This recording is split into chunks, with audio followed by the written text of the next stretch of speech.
Hey guys, it's Lizzie and Chris here. So today we decided to create another character from a Rob Zombie movie. This time we've picked his newest movie called 31, which came out this week. So this particular clown is called Schizo and he's played by David Urey. And the reason we chose him is because he just looked like a more sort of grimy version of Captain Spaulding. And actually our Captain Spaulding video is my second most watched video on my channel. So we figured this would be a great video to do as this film's just come out. So if you want to know how to recreate this look, which would be perfect for Halloween, then please keep watching. Thank you. So the first thing we're going to do is just mark out where all the triangles are going to be and the detail in the sort of final look. So I'm going to draw little dots on the skin to sort of signify where we want to avoid the white base.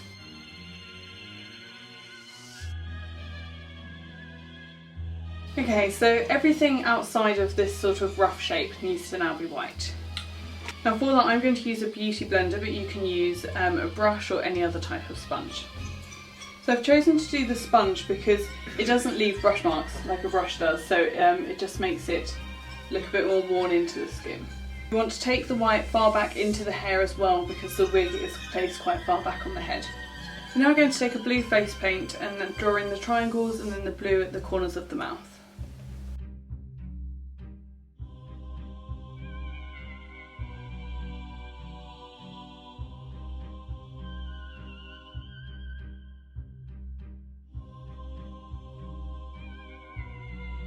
The next thing I'm going to do with a grey face paint is just mark out the details of where the mask would be and sort of any other details on the skin. So basically from the pictures it looks like he has clown makeup on his face, and then over the top, sort of over his eyes, is like another rubber sort of clown mask stuck on top. So we're going to try and replicate that by making it look like the mask is 3D on the skin with face paint. So I'm going to first mark it out with the grey colour.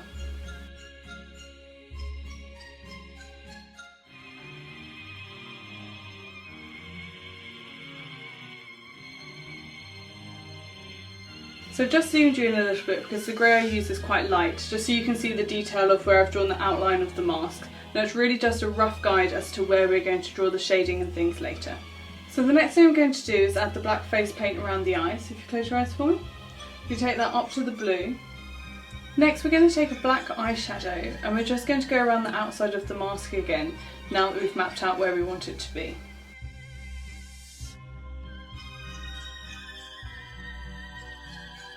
I'm then going to go around the outside of that black with a soft fluffy brush and a light grey eyeshadow, another matte colour, just to help blend out that black.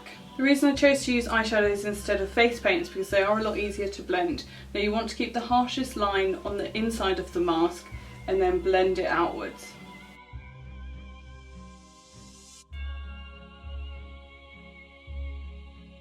If you do only have face paints, then it is absolutely fine to do this line with black face paint, and that's how we did it in our sort of run through of this the other day, but I find it a bit more difficult to blend.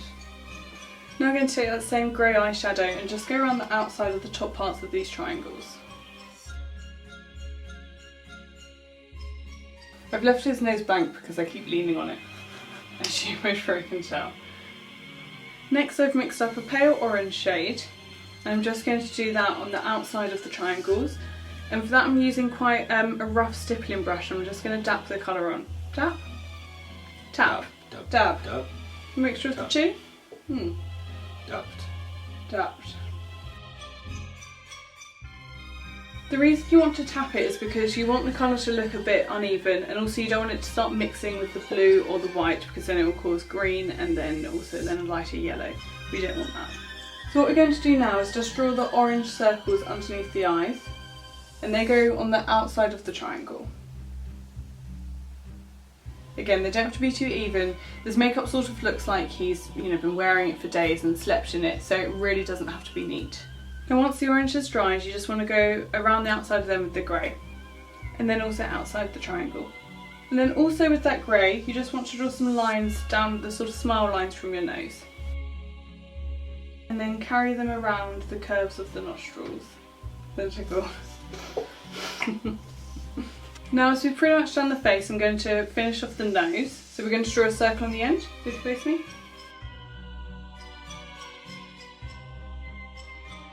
And then the tip of the nose is a slightly darker orange than the sides of the triangles. I'm just going to darken that circle with some black. He's also got a small orange circle on his cheek, so it's going to be the same as the nose. So I'm going to take the orange, just draw that on, then go around the outside with the black. Next thing I'm going to do is grab a stipple sponge with some orange face paint on the end and run that through Chris's beard. The next thing I'm going to do is stain Chris's teeth, and for that I've got a product from Grimas, and it's their tooth enamel, and it's in a sort of off brown colour.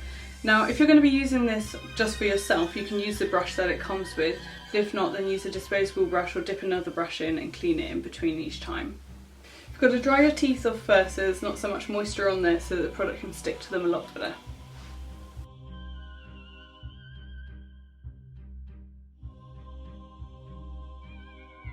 So all that's left to do is to apply the wig and get into your costume. Now for the wig, we got a dark brown one and then we sprayed it with some orange hair dye. For that I just used a sort of wash in, wash out, just to give it an orange glow, because all the pictures that we've seen of him, the wig looks like it's orange like a traditional clown, but it's always so dark and so grimy, so instead of buying one and it turning out to be too neon orange, we decided to go for the brown and then to colour it ourselves. So that's the makeup look complete. I hope you found the tutorial helpful, and if you have any ideas for any future videos for us to do, then comment them below. And if you enjoy the videos on my channel, then please subscribe to stay up to date, and I look forward to seeing you again soon. Thank you, take care.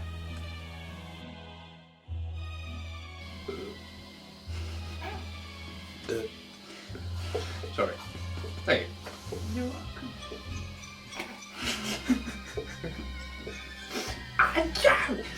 Oh, it's lovely.